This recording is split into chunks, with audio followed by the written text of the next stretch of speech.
안녕하십니까, 스텝 산사입니다. 오늘은 저저번 주에 설 연휴 그리고 그 다음 주에 모리 시장에 가장 큰 영향을 미쳤다고 할 수 있는 딥시크하고 관세에 대한 얘기를 좀 해보려고 합니다. 사실 지금 미국 증시를 보시면 1월 중순 이후부터 변동성이 꽤 커졌습니다.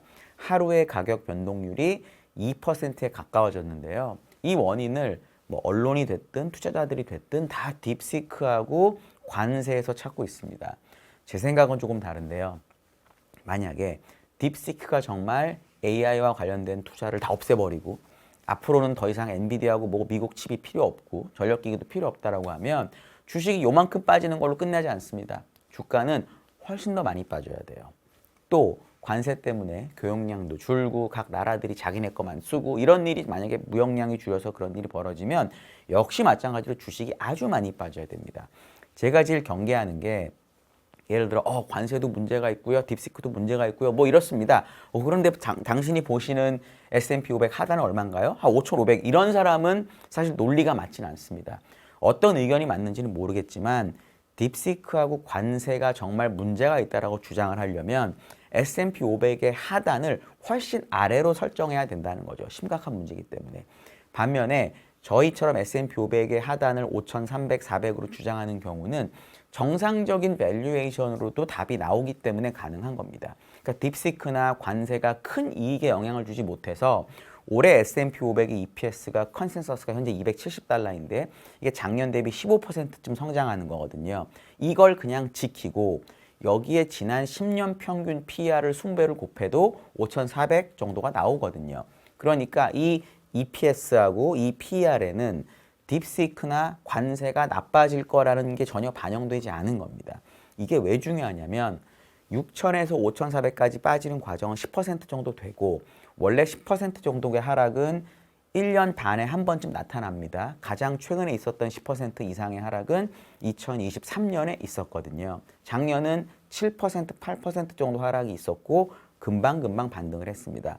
그렇기 때문에 사람들이 미국 주식이 10% 가까이 빠지는 일이 벌어지면 또 패닉에 빠집니다. 또 뭐가 큰 문제가 났고 경제가 난리가 날 거거든요. 그렇게 되면 투자하는 사람들이 정말 큰 문제가 생긴 줄 알고 그때 주식을 파는 잘못된 판단을 하게 됩니다. 그렇기 때문에 딥시크나 관세가 아주 큰 문제가 아닐 거라서 주가가 하락하는 것은 그냥 밸류에이션이나 이익에 대한 기대나 뭐 금리나 유동성이나 이런 부분 때문인 거다. 그 얘기는 연준이 됐든 미국의 재무부가 됐든 적정한 시기에 개입을 하면 주식이 다시 오를 거다. 이 마인드가 있어야 올해 장중 저점이 5,750 정도 되고요. 저희의 1월 달 저점이 5,700이었는데 거기서 지금 다시 올라온 거거든요. 그 정도가 됐을 때부터는 예를 들어 제가 항상 주장하는 7대3 포트폴리오에서 6천 넘어선 전 30을 갖고 있어야 된다고 보기 때문에 이 30을 가지고 주식이 하락할 때마다 다시 주식을 사는 용기를 내야 되는 거죠. 그러니까 그 그림으로 지금의 딥시크하고 관세를 이해하고 있어야 내가 너무 무서울 때 주식을 안 팔고 또 막 남들이 산다 할 때 따라 사지 않고 이렇게 될 수 있다라고 저는 봅니다. 그래서 지금 상황에서 주가의 변동성이 일어난 원인을 딥시크나 관세에서 찾는 게 아니라 결국은 2월 달에 연준의 유동성이 조금 빨리는 그림으로 가고 그리고 자사주 매입도 다른 달에 비해서 아주 많지 않을 거라는 유동성 제약이 있는 거고 연준은 아직 주가가 많이 빠지지 않았고 물가가 아직 높기 때문에 QT를 중단할 생각도 없고 그리고 금리도 당장 내려갈 게 아니라서 주가의 변동성이 생긴 거다. 이렇게 이해를 하시는 게 지금 가장 적절하다라고 저는 생각을 합니다. 이런 상황에서 이제 딥시크하고 관세를 어떻게 이해하는 게 좋은지를 이제 말씀드리려고 하는데요. 딥시크가 엄청나게 싸게 만들었다. 예를 들어 공짜로 저희가 쓴 딥시크도 뭐 챗GPT랑 비슷하고 돈을 받고 파는 딥시크의 모델도 GPT보다 훨씬 싸다. 그렇기 때문에 앞으로 돈 많이 안 들여도 되고 이제 미국의 투자는 끝났다라는 것 때문에 하루 주가 많이 빠진 거거든요. 반대로 딥시크는 완전 쓰레기고 이거 아무 필요 없기 때문에 여전히 좋을 거야 라는 그림도 생각하는 사람도 있습니다. 저는 어떻게 보냐면 이 딥시크를 만든 주목이라는 형태에 집중해야 된다고 봅니다. 예를 들어 엔비디아가 하퍼, 블랙웰, 루빈까지 이제 블랙 락웰까지 만든 상황이고 루빈이 나온다는 거잖아요. 이렇게 만들면서 주장하는 게 옛날 거보다 효율이 훨씬 좋고 더 작고 발열도 적으니까 니네 우리 비싸지만 이거 써야 돼 라는 거였어요. 딥시크가 나오면서 사람들이 어떻게 생각하는 것 같냐면 중간이라고 저는 보는 게 이 엔비디아 칩이 필요는 한데 이렇게 계속적으로 비싼 칩이 과연 필요한가? 라는 생각을 하게 된 거죠. 그러니까 반도체주 중에서 브로드컴이나 마벨이나 이런 게 다시 반등을 하는 동안에 엔비디아가 반등폭이 적은 게 그런 이유입니다. 근데 또 반면에 그렇다고 중국이 만든 그게 그렇다고 전력이 필요 없어? 그렇다고 반도체가 필요 없어? 뭐 그렇다고 다른 인프라가 필요 없어? 이건 아니라는 거죠. 조금 후진 반도체가 필요하고 인프라는 여전히 많이 필요하고 뭐 미국처럼 좁은 공간에 넣는 게 아니라 좀 발열도 나고 이래도 괜찮게 만들었으면 결국 인프라 투자는 필요한 거 아니야? 라는 거죠. 그랬기 때문에 우리나라의 현대일렉트릭이나 효성중공업 같은 기업은 물론 실적도 잘 나왔지만 반등했다가 그래도 올라오는 모습이 나타나는 거거든요. 왜냐하면 그럼에도 불구하고 변압기는 필요하고 그럼에도 불구하고 각종 전기 인프라는 필요하기 때문에 그러니까 지금 시장은 그래도 무조건 엔비디아 거 써야 돼. 이것도 지금 받아들이는 게 아니고 이제는 전혀 다 필요 없어. 도 아니고 중간쯤에서 주가가 형성이 돼 있습니다. 제가 이제 이 설날 연휴에 이거 관련된 걸 좀 찾아보고 공부하면서 느낀 건 이 기술적인 것에 대한 부분 정말 딥시크가 얼마나 챗GPT를 따라하는지 이런 부분들에 대한 설명은 유튜브나 블로그나 이런 데 정말 많이 나와 있습니다. 이런 부분은 저를 포함한 일반인들이 알 수 있는 부분이 아니고 전문가들도 몰라요. 저도 공대를 나오고 옛날에 대학생 때 초년도에는 프로그래밍을 했었지만 지금 안 한 지 20년쯤 됐거든요. 잘 몰라요. 그런 상황에서 결국 우리가 해야 되는 건 뭐냐면 이 딥시크가 시장에 미치는 영향을 주가에서 찾아봐야 된다는 겁니다. 그 주가가 엔비디아나 다른 반도체 업종의 움직임일 수도 있고 전력기기 사업의 움직임일 수도 있으니까 그 부분을 판단했을 때 지금 시장이 보는 거는 아까 얘기 드린 것처럼 꼭 엔비디아의 비싼 칩은 필요 없을 수 있지만 그래도 뭐 주문형 반도체나 다른 투자는 필요하다. 이렇게까지 현재는 설정이 돼서 주가가 나가고 있다라고 보시면 됩니다. 또 하나 말씀드릴 부분은 이 딥시크가 엄청나게 싸게 만들어졌다는 것 때문에 미국의 투자 규모가 엄청나게 적어질 수 있다는 걱정을 하는 분들이 좀 있으시더라고요. 이 부분은 제가 다른 관점으로 꼭 말씀드리고 싶었는데 미국은 구조적으로 중국보다 고비용입니다. 그러니까 만약에 중국 사람들이 만든 딥시크 그 방식이 있을 거잖아요. 이걸 그대로 미국 가져가서 만들면 절대로 딥시크가 만들어진 비용으로는 만들 수가 없습니다. 이건 확실한 거거든요. 그렇기 때문에 챗 GPT하고 딥시크하고 개발한 비용을 1대1, 영어로 애플 투 애플이라고 하잖아요. 그렇게는 비교할 수가 없다라는 거죠. 그러니까 10분의 1, 20분의 1 이런 부분은 사실 무의미하다라는 게 제 생각입니다. 몇 가지 사례를 들어드리면 저희 삼성 ENA라는 기업이 있습니다. 한국에. 삼성 엔지니어링이었죠, 옛날에. 2011년 제가 건설업종 한창 할 때가 기억이 나는데 미국에서 수주를 했다는 발표를 합니다. 다우케미컬 프로젝트를 4억 달러에 수주했다. 사람들이 열광했어요. 왜? 그때는 중동, 남미, 뭐 동남아 이런 데서만 수주를 했거든요. 또는 우리나라 기업들은 미국의 관계사 것만 항상 공사를 했었습니다. 근데 생판 처음으로 남의 공사를 미국에서 받았다고 하니까 열광할 수밖에 없죠. 그때 일시적으로 삼성 엔지니어링, 지금 삼성 ENA의 PBR, 주당 순자산 비율이 9배 가까이 올라간 적도 있습니다. 왜? 이익이 나는 거, 4억 불이 큰 돈은 아니거든요, 공사 규모로는. 근데 새로운 거, 소위 말하는 Total Addressable Market, 그러니까 전체 접근 가능 시장이 갑자기 커진다는 것 때문에 리레이팅이 세게 됐거든요. 근데 어떻게 됐냐? 결국 4억 달러짜리 공사가 원가율이 거의 200%가 되면서 공기도 1년 반 가까이 미뤄집니다. 왜 그렇게 된 거냐면 미국이란 나라가 구조적으로 건설 공사를 하는데 인건비도 비싸고 재료비도 비싸고 여러 가지 감리비도 다 비싼데 이걸 기업이 관과한 거죠. 그러니까 구조적으로 이런 건설 공사 하는데도 그냥 쉽게 2배가 들어간다라는 겁니다. 또 하나, 전기료도 미국이 중국의 2배가 넘습니다. 철강 가격, 열연 코일 가격을 보면 미국의 가격이 아시아의 가격보다 70%가 높아요. 내년은 더 높고요. 그렇기 때문에 그 무거운 철강, 부피가 큰 철강을 한국에서 미국까지 수출이 가능한 겁니다. 부피가 크고 무게가 많이 나가면 운송비가 매우 많이 들잖아요. 근데도 이걸 수출할 수 있다는 얘기는 가격 차이가 많이 난다는 겁니다. 또 하나, 넷플릭스의 구독료를 보시면 북미 지역은 17달러가 넘고요. 월간으로 APEC, 아시아태평양 지역은 7달러 수준입니다. 이걸 제가 어떻게 하냐고요? 공시가 돼 있습니다. 우리나라 같으면 예를 들어 넷플릭스가 한국 기업이라고 생각해 보시죠. 한국에서는 17달러를 받고 다른 나라 7달러를 받는다는 게 IR 자료에 있으면 어떻게 될까요? 언론에서 난리가 날 겁니다. 왜 우리나라에만 더 받냐, 한국 빼먹기냐라고 할 거거든요.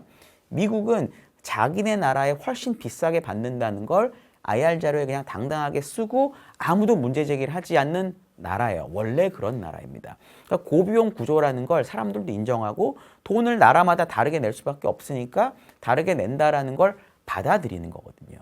이런 구조의 나라랑 그냥 공산당이 지배하고 시키면 다 하고 그냥 밀어버리면 되는 나라에서 만들어낸 비용을 그냥 비교하는 건 말도 안 되는 겁니다. 그렇기 때문에 딥시크가 분명히 싸게 만들어진 건 맞지만 이게 뭐 10분의 1이다, 20분의 1이다 이거를 받아들이지는 마셔라. 이 얘기를 제가 꼭 드리고 싶습니다. 관세 얘기 드려야 되는데 관세는 이렇습니다. 사실 관세를 많이 걱정하는 이유는 대공황 때 관세가 하나의 역할을 했었기 때문에 그렇습니다. 대공황 때 주식이 거의 90% 가까이가 빠졌는데 물론 다양한 실책이 있었지만 여기에 관세까지 붙으면서 좀 세게 무너지거든요. 그러니까 이번에 이 관세도 그런 역할을 할까 봐 걱정들을 많이 하시는 거거든요. 근데 지금 그때랑 다른 점들이 몇 가지가 있어서 제가 말씀을 드리려고 합니다. 당시에는 1929년 광란의 20년대 끝바지에 주가가 상당히 많이 올라 있는 상태였고 그때 슐러 PER이 33배였습니다. 지금이랑 사실 슐러 PER은 비슷한데 그때 11년 동안 미국에서 재무장관을 하던 앤드류 멜런이 야 지금 너무 경기가 과열이고 주가도 과열이니까 긴축을 좀 해야 되겠다라고 결정을 하죠. 지금 같으면 긴축을 하더라도 주식이 막 빠지고 있으면 다시 연준이 개입하거나 뭐 이렇게 되잖아요. 근데 그때는 2차 세계대전도 전이기 때문에 뭐 케인즈주의 이런 것도 잘 없을 때예요. 뭐 뉴딜 정책도 그 다음에 나온 거니까 뭐 공급 위주 이런 게 없었어요. 그러니까 이 정도 빠지는 것도 괜찮은 거야. 조금 더 긴축을 해. 이렇게 돼버린 거죠. 이렇게만 됐으면 아마 이게 잡혔을 텐데 1930년에 스무트 할리법이라고 하는 관세까지 같이 맞으면서 이 사람들이 주장은 뭐였냐. 지금 경제가 나쁜 건 외국 물건이 많이 들어와서야. 지금하고 뭔가 비슷하죠. 그렇게 얘기하면서 관세를 세게 올리거든요. 지금하고 제일 다른 건 지금은 행정명령으로 관세를 매기고 있는데 그때는 아예 법을 때려서 만들었거든요. 그러니까 이건 연구한 겁니다. 그러면서 32년까지 주식이 박살이 나고 정치적으로 어떤 일이 벌어지느냐. 공화당이 결국은 프랭클린 루즈벨트 대통령한테 민주당의 정권을 뺏깁니다. 그리고 루즈벨트가 무려 4선을 하고요. 물론 네 번째 임기 때는 금방 돌아가셨지만 그 다음에 트루먼까지 하면서 무려 20년을 그 공화당이 민주당한테 정권을 뺏긴 채로 지내게 됩니다. 제가 지금 말씀드린 이런 역사를 트럼프 대통령이나 공화당의 중진 의원들이 모를까요? 100%, 1000% 알겠죠. 미국은 역사가 짧기 때문에 역사 공부를 더 빡세게 시키는 나라거든요. 그렇다면 지금 제가 얘기한 스토리대로 가도록 트럼프 대통령이나 공화당이 놔두지 않을 가능성이 사실은 매우 높죠. 왜? 트럼프 대통령은 미국 헌법에 따라서 한 번 더 대통령을 할 수가 없습니다. 마지막 임기고요. 그리고 내년에 중간선거가 있습니다. 중간선거는 하원 의원은 전체가 바뀌고요. 투표를 다 하고요. 상원은 3분의 1만 합니다. 그러니까 상원 의원들은 눈치를 좀 덜 볼 수 있지만 하원 의원들은 내년이 되면 이 선거가 가장 중요한 이슈가 될 수밖에 없습니다. 근데 트럼프 대통령의 관세가 정말 심각하게 돼가지고 자기 주의 경제가 무너지거나 하면 이 사람들이 트럼프 말을 들을 가능성은 별로 없습니다. 트럼프 대통령도 이걸 모를 수가 없기 때문에 이렇게 빠르게 시작하는 거예요. 행정명령으로 관세를 매기게 되면 보통은 6개월 안에 의회 승인을 받아야 됩니다. 이게 뭐 무역법이 됐든 무슨 법이 됐든 그렇게 돼 있거든요. 유일하게 국가 비상대권인가를 발동하면 의회 승인이 필요 없는데 역사적으로 이게 발동된 적이 없는 걸로 저는 파악을 했습니다. 그럼 결국은 지금 하는 이 행정명령들은 어느 순간이 되면 의회 승인을 받아야 유지가 되는 거니까 트럼프는 지금 미리 때려놓고, 왜냐면 내년 가면 선거가 있으니까요. 미리 때려놓고 그 6개월의 기간 안에 다른 국가들하고 뭔가 협상을 하는 방향으로 갈 수밖에 없다라고 저는 보거든요. 지금 생각보다 2017, 18년에 비해서 훨씬 빠르게 진행이 되고 있는 이유는 트럼프도 아는 거죠. 임기가 생각보다 많이 남은 게 아니다라는 것을. 그렇기 때문에 지금의 이 관세를 이런 식의 레버리지, 지렛대로 생각한다라고 하면 이 부분은 옛날 대공황 때처럼 관세를 영구화하거나 또는 교역량을 많이 줄이거나 이런 방향으로 갈 가능성은 되게 낮아 보인다라고 저는 생각해요. 이거는 뭐 사실 아무도 모르는 거지만 주가로만 보면 멕시코랑 캐나다 관세는 한 달이 유예가 됐고요. 중국 관세는 일단은 때렸는데 그 관세를 때린 날 홍콩의 항생 테크 지수가 무려 5%나 올랐습니다. 물론 다시 변동성이 생길 가능성도 매우 높은데 일단 시장은 이 관세를 새로운 뉴스로 받아들이지 않고 실제 맞아도 뭔가 아주 경제를 많이 망가뜨린 이슈로 안 본다라는 거죠. 저는 그 정도의 스탠스를 가지고 관세를 살피는 게 맞다. 그러니까 결국은 5천, 뭐 400, 300, 뭐 10% 정도 조정이 나오는 이유를 여기서 찾지 마시고 모두의 얘기 드렸던 단순한 밸류에이션, EPS 그로스, 뭐 이자율 이런 걸로 보시는 게 합리적이라고 저는 봅니다. 정말 만약에 제가 이렇게 말씀을 드렸는데 생각해 보시고 아, 딥시크도 실제 엄청난 문제일 거야. 관세도 이거 진짜 교역량 많이 줄일 거야 라고 느끼시면 생각보다 주식은 더 많이 빠질 수 있다는 점을 꼭 명심하셨으면 좋겠습니다. 제 의견은 그게 아니지만 그게 저의 결론이라고 보시면 되고요.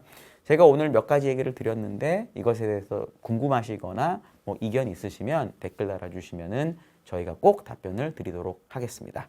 감사합니다.